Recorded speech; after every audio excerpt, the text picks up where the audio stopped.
Tim Howard's strong comments on Man United mistake after playing under Sir Alex Ferguson. Tim Howard has opened up on his spell at Manchester United and his infamous mistake against Porto. The USA international spent 4 years at Old Trafford. And while he had some good moments, he wasn't able to establish himself as the club's number one. Howard enjoyed a terrific first season at United, helping them win the FA Cup. However, he was guilty of making a few mistakes, with one against Porto standing out.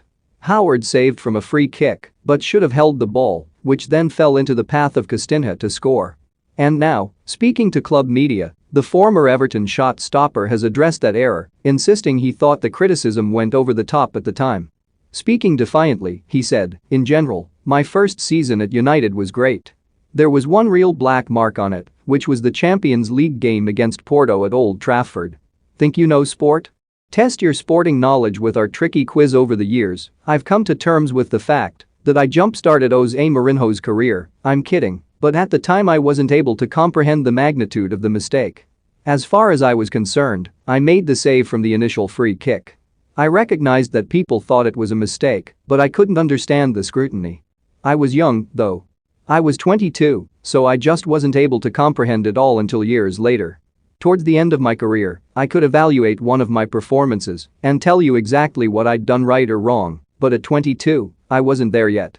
Don't miss Ronaldo may block Man United from hiring Conte. Conte's comments on Tottenham job with Nuno under fire. Latest Guendouzi antics show Arsenal were right to sell. In a number of ways it would have been great to go to United a decade after I did, when I had a lot more experience, but there's no way I'd ever regret joining at such a young age.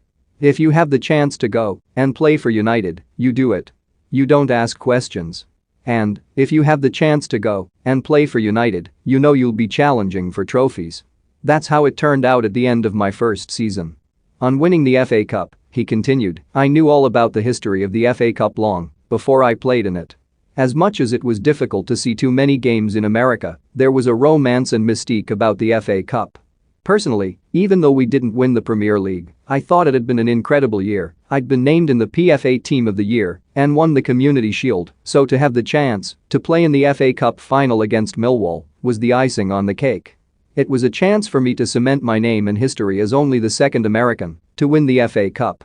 Plus, as there were also 2 other American goalkeepers in the Premier League at the time, I, again, still a 22-year-old, thought I was the best, so I was trying to claw myself into the conversation with them too. To go out and win the FA Cup in Cardiff was amazing and a real special moment for me personally. It capped a great debut season. Obviously, Edwin van der Sar then came in and established himself as a world-class number 1, so I was happy to go out on loan to Everton, where I went on to have 10 great years, but I only look back with fondness on my time at United. I was able to play with some of the best players from some of United's greatest teams, plus a young Cristiano Ronaldo and Wayne Rooney, while being coached by Sir Alex Ferguson. What's to regret? You just don't get that opportunity. You can't even dream that. Howard retired in 2020.